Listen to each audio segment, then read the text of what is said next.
This is a structure that was built probably 200 years ago or so. We don't know exactly when it was built. We have maps that show a bridge crossing of the town river from the early 1800s. And we have deeds that reference skim milk that go back at least to 1833. Maybe there are some that are earlier and we haven't found them. But this is just a marvelous structure. It is 41 feet measured from where we're standing, and there's one of the bays, so the water flows is right underneath your feet, and it goes to just beyond that hole you can see where the cover of the bridge is caved in. 41 feet long. This is really big, and it has 5 bays for the water to pass through. We don't know who built it. We don't know exactly where the stones came from. We don't know when it was built. There were a lot of stone or other bridges that were built in this area, starting even that I have found references to from the late 1600s, probably earlier than that. So people were very well equipped to build bridges. And there used to be more stones, where that gap was, and they got displaced. But I think that you can see how some of the bridge has turf on it, that probably originally when there were stones here, that's what the whole bridge was like. And so that's why you would have been able to drive a cart path, a horse and cart, oxen, whatever, over the bridge, because it was just like a road. However, the bridge was officially the old road. Some people call it Maple Street, coming in off of Scotland Street and then headed towards Howard.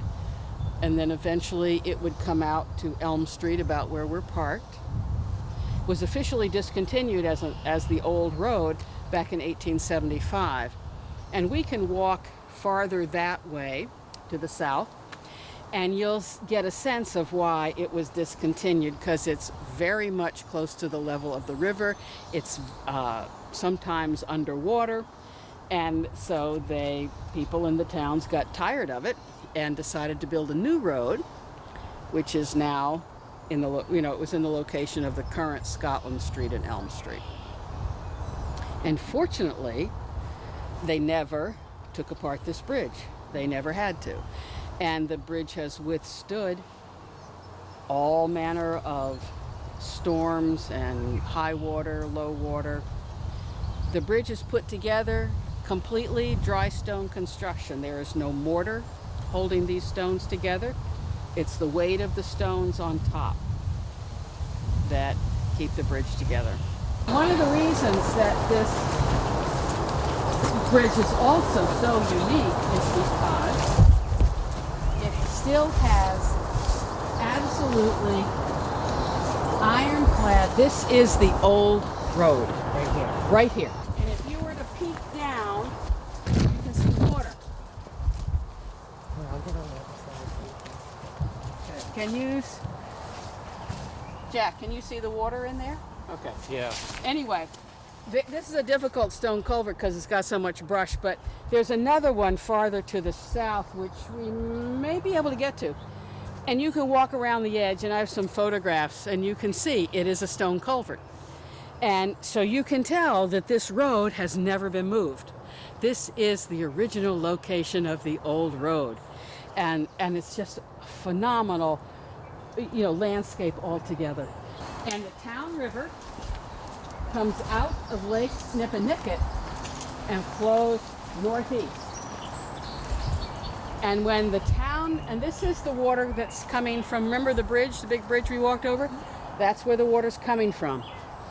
Makes a few turns, twists and turns, and eventually goes underneath Skim Milk Bridge, goes through the War Memorial Park, and keeps going. And it is joined later by the Matfield and turns into the Taunton River. Okay. So references to three great rivers or three rivers are the Town River, the Matfield, and it turns into the Taunton River. Okay, see the light color sediments? So when the bridge was being built and they had to put down the foundations or the big stones in the very bottom, they would disturb these sediments and they would get released into the water column, turning it the color of skimmed milk. Because otherwise the water has a lot of tannic acid in it. But because of the when they loosed these very fine sediments, I don't know if they're literally clay, but they're very, very fine material. And so that's where the name came from, is the color of that the water was when they were building the bridge. Okay. So skimmed milk, which we now call skim milk. Yeah. So How deep is this? Early April, you can paddle. Oh, how deep is it? Yeah. it's deeper if you have a paddle that comes to your shoulder. This time of year, you probably would not hit bottom in the center. Oh, wow. When the water is, but you can see how high the water is. Yeah. In the summertime, you could hit, it's probably I'm going to guess 4 or 5 feet deep. It Okay. may be deeper than that.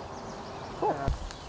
Okay, yeah, and so you can see the crack in the ground, and you can see some stonework. Very hard to see, but you can see it through the bushes. This is it right here? That's the second culvert. Yeah. So that's it. Well, the old road does continue a little farther to the south. You can see it's built up, Yeah. and so this is what they used to walk on. Anyway, so this is just a fabulous cultural amenity, just historical, really very important bridge. And we will find out more about it as it continues to be studied. But there's a lot to keep researching for that bridge. And we're lucky that it's in as good a condition as it is in. When you figure that since 1875, how many hundreds of, well over 100, almost 150, not quite 150 years, 130, 40? Yeah, something like that. And no one has done anything. And it's still standing.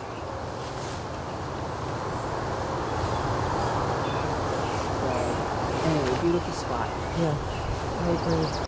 I'd like to introduce, everybody pretty much knows, but Joan Pierce from the State Fish and Game Department, and she has been doing research on Skim Milk Bridge for Few years. a few years, and we will hopefully collaborate in the Yes. fall to put together some preservation plan for Skim Milk Bridge. So I'm gonna give the table to Joan. Okay, all right. Well, I didn't come prepared with any formal talk, but I thought I would point out a few things just to pique everyone's interest if you don't know anything about Skim Milk Bridge. And so there's been a lot of research that I've done, but lots and lots more yet to be done. Lots that we do not know about the bridge. We don't know how it was constructed. We don't know where the rocks came from. We don't know who built it. We don't know exactly when the bridge was built. But from some of the deed research, we know that, for example, I have a copy of the deed and I'll pass it around. I enlarged this so that you can read it. But it talks about also a parcel of land near Skim Milk Bridge, and the date of this deed is 1833. So you know that the bridge was at least in existence as of 1833. There may be other deeds, I just haven't looked for them, that go back even farther, that talk about the old road maybe to Skim Milk Bridge, or there's just little threads that you come up with that you, wow, look at this. It's really a journey of discovery. It's fascinating. So that's one of the things. And then a couple of years ago, I put together a report that I submitted to the Massachusetts Historical Commission, which is the first step. They have to get the bridge in their database before they, we hopefully could get the bridge on the National Register of Historic Places, because it's really a phenomenal structure. And so this is my copy. The CPC committee has another copy. I can pass that around. Jack, you did see that, but I don't know if Warren saw it, and then there's that other one sitting there. So that's sort of the town river. Skim Milk Bridge is over the town river.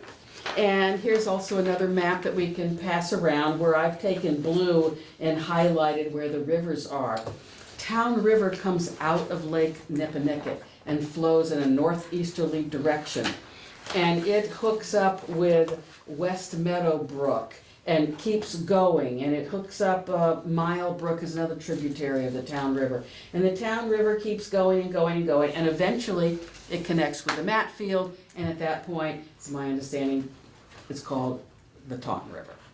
And so the Town River is very important river in this area, and it comes out of the Hockomock Swamp. Now, one of the things that I found very interesting in the research that I've done, this is a book of which libraries tend to all have a copy of this book, but the covers will be different. This is the book, I didn't even know this, Google Books, and they will reprint different books that like instant. Yeah. Yes. And so I have my own copy of this book, History of the Early Settlement of Bridgewater in Plymouth County by Nom Mitchell. And you go into Google Books, and then you can call them up. And Harvard Bookstore, I live in Quincy, so I can just take the red line into Cambridge, and for $15. And it's a beautiful copy of a book that is completely out of print. But I didn't even know modern technology, you could do such things. But there's a section in this book called Early Settlement of Bridgewater, early location of highways, and bridges would be part of highways. And so, for example, this is, because what I want to emphasize about Skim Milk, it was not the first bridge ever built. No. But it is probably the oldest, or one of the oldest bridges still in existence. There were other bridges. For example, 1680. 10 men were appointed to build and maintain a horse bridge over the river, near where the three rivers meet. Town River, Matfield, Taunton. In the roadway laid out by a jury for the Plymouth Road to Pimpkin's Bridge, and this is parentheses at Pope's Bridge, and that was in 1680. So they were building bridges a long time, probably before Skim Milk was built. 1673, Thomas Snell was to make and maintain 2 horse bridges on either end of Salisbury Plain. And so you can see none of those bridges, and then 1696, Thomas Randall and William Manley and their neighbors were to make a horse bridge over Cutting Cove River, which is not too far from Skim Milk. And so they have all kinds of bridges that were being built in the 1600s, later 1600s. So we don't want to think that Skim Milk was one of the earliest bridges, but it is probably the oldest one, perhaps in the country, still in existence. Now, bridges are subject to a lot of wear and tear, and they don't tend to stay intact all on their own. But because of the way Skim Milk was built, it is these big stones, it has managed to survive. Now, in 1715, they allowed 30 hands, meaning people, to build a bridge at William Conant's, they to be freed from all other highway work, so long as they should keep said bridge in good repair. So they build one bridge, and then they can't get pressed into service to building any other roads. That was kind of interesting. So lots of references in this book, the section on early highways, to the bridges and the roads that were being built. And one of the reasons I also, if you keep reading in this, because then I'll point out something that's interesting. All right, 1730, a road over Cumference Bridge. to the house of John Willis Jr. And then, so the way I do things is when I come up with a topic, it gets its own file folder. So Comfort Willis, and Comfort Willis is mentioned in this book also on page 61. And again, this is a book, they have several copies of this in the library, but it'll have the original covers on them. It won't be this paper cover. So, 1671, Comfort Willis was chosen trooper for 5 years to find horse and furniture, only the town to find a pair of pistols and holster, and if they were out of kelter at any time, he was to repair them. And if he went to Yarmouth, he was to have 20 cents, if to Plymouth, 15 cents, and if to Taunton, 10 cents. And Israel Packard to be trooper also in the same term. So that tells you a little bit about Comfort Willis. And the reason that I'm sort of on this tear about Comfort Willis is that everybody thinks that the bridge that's next to the Solitude Stone is Comfort's Bridge, and that's not true. And the reason I know it's not true is because of this map that we can pass it around. It's on the phone cord. Now I've been to a lot of different places in doing this research. This is a map that's dated 1716. And I got this map from this organization, this nonprofit. It's in Boston, called the Massachusetts Historical Society. It's different from the Historical Commission. They have lots of records about Massachusetts, historical ones. And so you can get a copy, you just ask them. And you can get a digital copy, which you then print out, and this one doesn't come out terribly well, but in 1716. And here is Cumference Bridge, and it says so right on the map. And over here is where see, it doesn't show skim milk though, that's part of the problem. But the Forest Street would end up over here. So here's Cumference Bridge, it's all on the other side of the War Memorial, where the War Memorial Park is.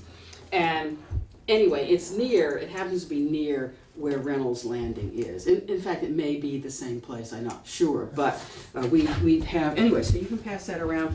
And again, this is just some of the information that is available for the two Bridgewaters. Now, this is what we now call Bridgewater, and this is West Bridgewater up here. And this is Lake Nipponicket. Here is the town river coming out. Here on this map, it's called the Nook River, I believe, if I'm reading upside down. And so yeah, there are people here who know much more about local history than I do, but this is, it shows old roads. It also shows, again, this is 1716, let me finish reading the, called the South Parish, because it's really about Bridgewater. And it says, incorporated blah blah before the census of 1746, but, so maybe the map itself isn't dated 1716, maybe it's 1746, but there's a little dash line that goes up to the town river, right about where Skim Milk Bridge is today. So, now sometimes I've read that stone bridges were actually preceded by a timber bridge. Maybe there was a timber bridge there back in the 1700s where Skim Milk Bridge is now. I have no idea. I haven't found any records. But you would wonder why would they have a road and just stop at a river? There may well have been a crossing of the town river at that location. But is it the bridge, the stone bridge we know today as Skim Milk? I don't know. So anyway, I don't know if you want to pass that around or how would you like to do it? But we also have, now these are maps that are also very common. The Old Bridgewater Historical Society has copies of these maps, and these I think I got somehow from, some of these I took a picture of, but this is in 1831, and it clearly shows a crossing where Skim Milk Bridge is now. But it doesn't say Skim Milk Bridge. It just shows a crossing of the river at that point. So it wasn't named Skim Milk Bridge in those days. when did it become named Skim Milk? Okay, as a matter of fact, if you want the true story about the naming of the Skim Milk Bridge, it's the lead article in the the Old Bridgewater Historical Society magazine this month. Oh, Really? Oh. They Okay. came to me and said, do you know where the name came from? And I said, I have been told where the name came from. I can't prove it because I'm not a historian, but I was told by some fairly reliable sources that this is where the name came from.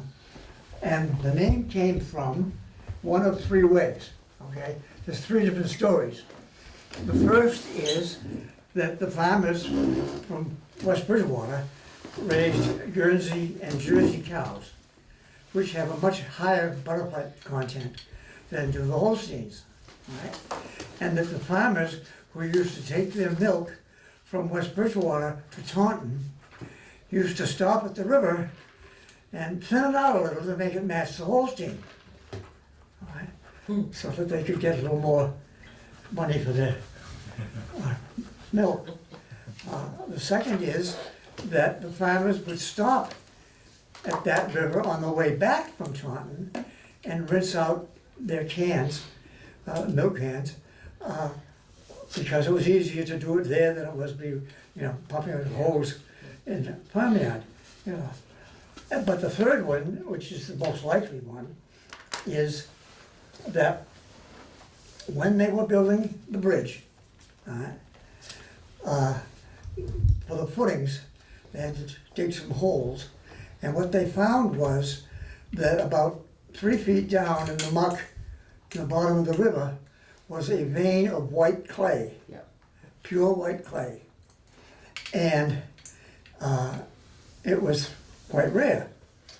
And Stiles and Hart hurried down and dug probably a ton or two of white brick or the clay, enough to make two. I don't know if you know how they heat the bricks or cook the bricks, but they form them and they make a big sort of a dome with it and a fire in it and so on. They made two of those of white brick, Oh. okay, and put them up for sale. As it turned out, they weren't terribly good as far as durability is concerned. They weren't suitable for inside of a fireplace because they wouldn't last. Even on the fronts of things, they didn't handle the weather very well, so they didn't sell. Okay, there are a couple of houses who have white brick facings Oh. on their fireplaces and things like that, which came from Stiles and Hart way back then when they built the bridge. But at any rate, when Stiles and Hart dug up the river, of course, they turned up the clay, and the clay ran white in the river Yeah. for almost a couple of years. Oh. And that's where it got its name of skim milk, because of the white color from the white clay that was in the river. So that's the three stories. You can believe any one you want, or all three. Or certainly probable. Yeah, You know, but that's what my little story says that I wrote for the Old Bridgewater Historic Oh, good. Society. Good. Because they asked me if I would write where the name came from, and being probably the foremost expert on Old Skim Milk Bridge, left living, I got the job. So, Yeah. in fact, I did 4 for them. I did one on Cumference Bridge Okay. also, because Cumference Bridge at one point in time washed away Oh. in a hurricane. Okay. Oh. And Marge McDonald had a brother, Hayden, who was in the National Guard, Army Corps of Engineers. And Marge and he convinced the Army that the soldiers in Europe did a very poor job of building bridges at the end of the war, and that they needed some practice, and that they should have practice building bridges. And so they selected Cumference Bridge to be the first of their experiments, and they did it. The soldiers showed up in combat gear with outhouses and cook stations and the whole thing just exactly as if it were a combat situation. And they had to eat there, they had to sleep there. Until they got it And they done. built the bridge in 3 days. Wow. Now, this is the bridge at Forest Street, the end of Forest Street? At the end of Yeah. Forest Street. This is the old, it's now the current. Now, in doing that, they found that the Solitude Stone Yeah. was part of the foundation of the old bridge.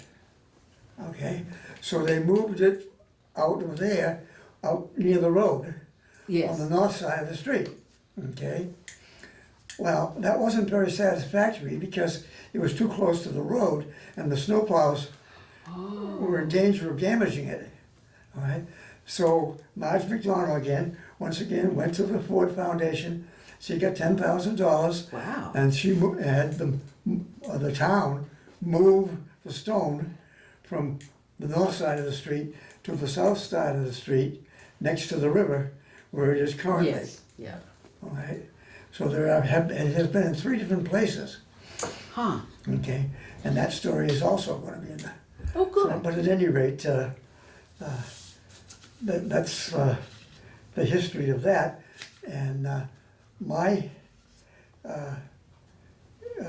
history lesson that I found, which I thought was kind of interesting, was that there was a partial map at the public library that showed Maple Street ending some distance before the river. Okay, and it was 1702. Really? Okay, the This bridge- is in the West Bridgewater Public Library. When did you find this map?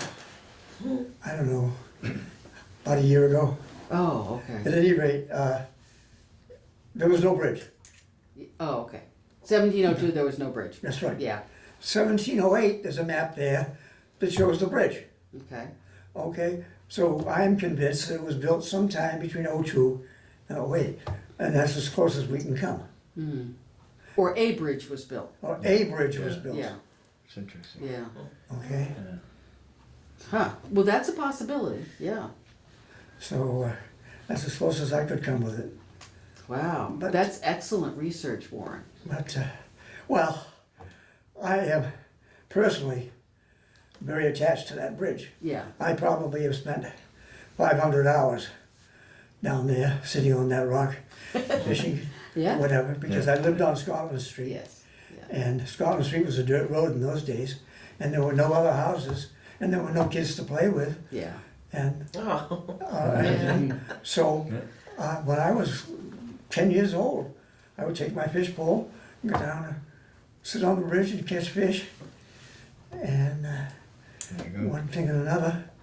And I did that till I was probably 13 or 14 years old. So I spent a lot of hours sitting on that bridge. Yeah. And it's very dear to my heart. And Yes. I would like nothing better than to see it saved. Yeah. And that's why I'm here. Good. Good. Yeah. There's a gentleman who works for the Mass Historical Commission up in Boston. His name is Peter Stott. And so he was on vacation this week, but I've contacted Peter again. He's the person that I submitted my report to. And so and he supposedly, from other people that I've talked to, is very, and when you use the word expert, I don't really know. Knowledgeable. There you go, thank you, Warren. Very knowledgeable about stone bridges and historical, I mean, that's what he does for a living. Yeah. So, anyway, I've sent him an email and asked him, would he be willing to come down? He's never seen the bridge, but also to come down, have a site visit, and also then to sit down and talk to this group once he's hopefully seen the bridge. Yeah. And then he could recommend a particular route to take. Study of the bridge, the stones that are there in the river, and where to go from there. Awesome. So that's it in a nutshell. Yeah. Yeah, but I think it's quite doable. I think Yeah. The bridge is in good enough condition, easy enough to get to. That you know, I think hopefully we can get him down here, or even if he's, I've sent him a lot of photographs, and so at least, he knows the right people that we should be talking to. Yeah. So, but there no doubt will be, you know, you have to commission a study, see really what's the best for the bridge in terms of stabilization, and what is preservation of this bridge? What does it really entail? And I believe that's where the CPC may be able to come in for, Absolutely. to fund, like an engineering plan, Yeah. similar to what, Chris has done over at War Memorial. Oh, okay. 'Cause, so you get steps. Yes. And then you just go along, you Yes. know, as the years go on, and you address each Yeah. item. Yeah. And you know, they're prioritized, Sure. so, you know, so that's a possibility Yes, to yeah. do as well. Yeah. Going And forward. I think the bridge really, it's more research about when it was built. I think we can narrow the time frame down. Yeah, Some people that I've spoken to, that I've showed photographs to, think it does predate 1800, but we don't know. yeah. And so we'll have to just keep researching it, and, you know, things will turn up. Yes. So I'm interested, Warren, to go and look at your maps that you found. Yeah, at the library there. Yeah, Yep. yeah. I hope I can find it again. This all has taken decades, actually, to get to this point where we are tonight, Oh. right here in this discussion, because a lot of folks through time have now and then brought the discussion of, let's try to preserve the Yeah. Skim Nook Bridge. Yeah, The lack of ideas of how to do it and funding to do it. sure. And I'd say within the last decade or so, there's rumor or conversation about one person perhaps volunteering their time and resources to rebuild it, but that was using an excavator. No, And that was just quickly discouraged. yes, So this is not like an overnight thing that Yeah, we, right. where we are now tonight. It's not a quick kind of Right. restoration kind of thing. We have to stop and think about it. you gotta get the How- right people to The right advise you. people to do Yeah, it and yeah. do it because of Yeah. its historic value. Yes, exactly. To do it correctly. Yeah. And it takes a lot more research. Yeah, yeah, but I think it's doable. Absolutely, yeah, yeah. I but think it we're has to be working done the right toward way. the right direction of Yeah, be like appropriate steps. restoring a painting the wrong way, you know, you don't wanna do Exactly. that. You don't wanna do that, Yeah. yeah. Um, And what you had mentioned also on the trail, when we were there earlier, how much, if it gets to the point of restoring it, how much do we really want to restore it? Because we want to, well, continue passive access to Yeah. it and not become Yeah. a thorough way of Yeah, sort. yeah, And without losing its archaeological, historical, sure, visual value Yes. also. yeah, We don't wanna lose that, but, you know, we don't want a gate across there. yeah, Absolutely not, yeah, yeah. So, so, a lot of work yet to do. yeah, but I do wanna, while Warren is here, that's the photograph, Warren, I brought another copy of my finance committee report. No. And on the front, and I've told Okay. people about the photographs at the library, Yeah, so, Nice. yeah, it is beautiful, beautiful, so I have, you know, Warren to thank for raising the profile of the bridge some. well, anyway, they that's- were very nice. The finance committee doesn't usually put that kind of picture on the front Really? page, and they never do it in color.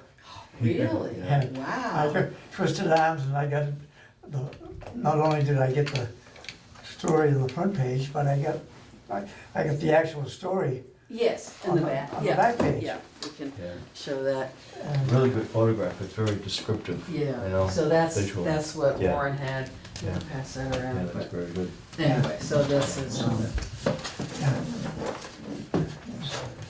So going forward, hopefully in the fall, we will be putting together, well, I'll be organizing with Joan Yeah.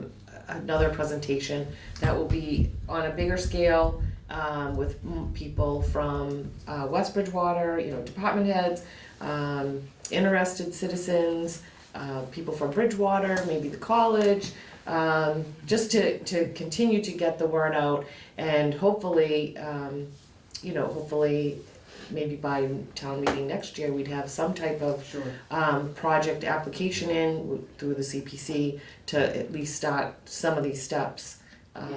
So Now, I left the email for Peter Stott. Mhm. He supposedly was back from vacation today, but maybe I'll talk with him next Yeah. week. And so I'll stay in touch with you in case he can come down. yes, There should be other people that can, and then we bring him back here for some kind of meeting. yes, So let's see how the logistics go, because he lives up in Boston, okay. but I yeah. live up in Quincy, so it's really, I can pick him up at the Red Line or something like Yeah, that. yeah, And so that would hopefully take place sometime over the summer. okay, that would be great, Yeah. yeah. So this is really encouraging because conversations similar to this have occurred in the past, but nothing Okay. formal, and the momentum stalled. Yeah, And it's so now easy. we are recollected with Yes. much more information and, It's easy to stall, I can Yeah. tell you. yeah, interest. Now, So- does the West Bridgewater Historical Society, has anybody checked their records to see what they have? Old Bridgewater? Yeah, and not the old Bridgewater, West Bridgewater, I'm sorry. I've asked old Bridgewater, maybe they've never had anything whenever I've asked them. It's the same, Old Bridgewater Historic Society on Howard Street, next Okay. to Memorial Building. But isn't there a West Bridgewater Yeah. Historic Commission? Historic Commission. Commission. Historic Commission. I'm sorry. But there, we did have a member on this, Yeah, of the CPC. Yeah, Joni couldn't make it Joan Yes. couldn't make tonight. it, yeah, but she Right. is their Yeah. representative on the Yeah. committee. And, We can ask her if she Yeah. thinks there might be something. just little, just collecting dribs and drabs, just putting together a story they're about. busy the- collecting stuff for the barn out back, Oh, Yeah. okay. Their new museum. Oh, okay, all right, their new museum, yeah. okay. But, And But now, anyway, it's always something that you never know. You go to a flea market, whatever, yard sale thingy, you never know what you're gonna turn up. Right. It's just stuff, you just find it, maps rolled up in people's attics, just Yeah. anything. I know a couple of people who have the gadget thing, the metal detector Oh, yeah. thing, a real good one, and they found some very, very old stones from Massachusetts Bay Colony. How do they Yeah. find old stones with a metal detector? Yeah, well, they find something near that, Oh. and they dig, and then they find Oh, I see. they end up finding the coins. Oh, the coins, the yeah, coins, yeah. Yeah. So Wow. dating back to, mid to latter 17th century. Wow. Coins that they found. Huh. Yeah, very nice. Yeah, yeah. So anyway, keep your eyes peeled, yes. because you never know. Yeah, and the big one in the fall, I'll figure out how to do RSVPing, so that we can get, it'll be a little more formal, Yeah. going forward, so. But we're on the verge of summer and it's hard to get people. Everybody's busy, I Yeah. know. I'll take care of the Oops. That's okay, sorry. Old Bridgewater There you go. Historical Society, Yes, because they owe me now. yes. You know. That's right. So, Yeah. I've written these 4 pieces about Oh, it, good. so they kinda owe me. Are all 4 pieces going to be in this upcoming newsletter? No, Oh. there'll be one in each one, I hope, Oh, I hope they wow. spread them out. And I hope Okay. that they put a couple of others in there that other people have written. Yes. I have encouraged people to find Yes. somebody who knows something about the Carey Stone, the corner of Bryant and South. I don't know that one. Oh, yeah, Carey was Oh, John Kerry. John Carey, yeah, Yeah. was a big deal, Oh, he was a very big deal. okay? Second And yet to the nobody governor. really knows anything about John Carey. Except on that map, 1716, it shows John Kerry's house. Yeah. And Does? the way, Okay. yes. Yeah. Yeah. Okay. But he was second to the governor of Yeah, the colony. Which is why I think maybe there could have been a bridge over the river, because there's the way that goes past John Kerry's house. And if anybody would warrant a bridge near their house, it would be John Kerry. And Yeah. he's mentioned in several paragraphs, and this is one of, it's, doesn't look like this because of the other covers, Yeah. but they have several copies of this in the West Bridgewater Public Library, Mhm. so. Have you visited Old Bridgewater Historic Society building? Yeah. You've gone through that?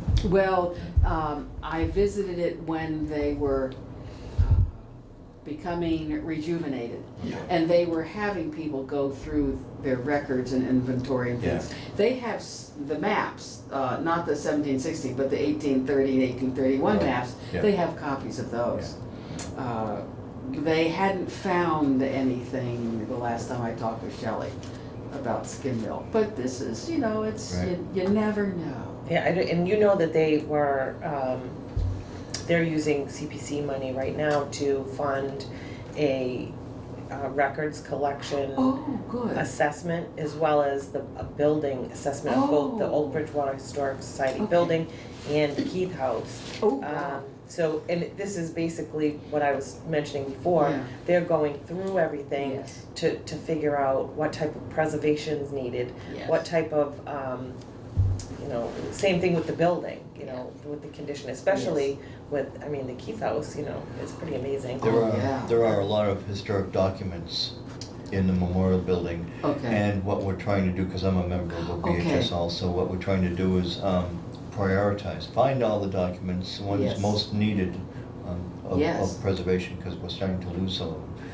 Just as some recent years, we found a letter from 1652 from one of my ancestors, Mary Haywood, which was just restored. Yes, I It was think I in saw that. really bad condition. Yeah. We almost lost it, so that's part of. That's pretty very Yeah. important. Yeah. So one of the projects is trying to prioritize Sure. what to. They may find Yeah, maybe things something as they go through through that. Again, yeah. there's so much information there, and Yeah. you go from family to family, topic to topic, Oh, and, yeah. and location to location, and you can get lost. Oh, in yeah. all the information. So The for us Haywards now and the to go Howards through and there, the, oh my yeah. God. And they've all got the same name for succeeding generations, and you don't know which one they're talking And then about. the title records, and whoever interpreted the writing may get a letter of Yes. the name mixed Yeah. up. Oh, yeah. And that takes you lose dead ends. And Yeah. so Yeah, it's different. fun. So a lot of information there. Yeah. It's just, we still have to go through it book Yeah. by book and document by document. It's exhaustive. Yeah. Oh, yeah. You can answer me, how often does this magazine come out? Monthly or every other month? Quarterly, I think, right? I think it's Quarterly. quarterly. It's quarterly? Yeah, this month's newsletter has just been released. It's actually 12 pages, so there's a Wow. lot of stories, a lot of information in there. Wow. Yeah. So. I Okay. hope she didn't use more than one of mine. Yeah. Maybe that's why it's 12 pages more. Oh, no, I hope not. I really hope not. I did it, you Make sure know, we spread it out. just articles, and then the name of the article, what's in the name, Oh. okay? And then I explained where the name came from for this particular Oh. place. Yeah. Because a lot of people know about Cumference Bridge, or where it is, but they don't know anything about it. Yeah. Now, some maps, just for clarity, will call that bridge Pine Hill Bridge. But a lot of people call it Cumference Bridge. Oh, at yeah, the end of because Fourth Street. he was the guy that had the house on the other side of the river, you know? Yeah. Yeah. We won't talk about some of the other houses, but. I got a question, being a newbie, and trying to figure out the process here. Yeah. So, this committee, the CPC committee, Yeah. are we the ones that are going to come up with the proposal, or is that Nope. an outside? No, the CPC basically receives applications, and the role of the CPC is just to make sure that the tasks that they wanna use the money for are eligible for CPC funds. And then once that's determined, it gets sent to, there's like a whole review process, and we have a preservation consultant that helps us out, 100%. She's not here tonight. Yeah, she's not here tonight, she wasn't feeling good. And then, once they're reviewed, and if it's eligible for CPC funds or CPA funds, it gets sent to town meeting.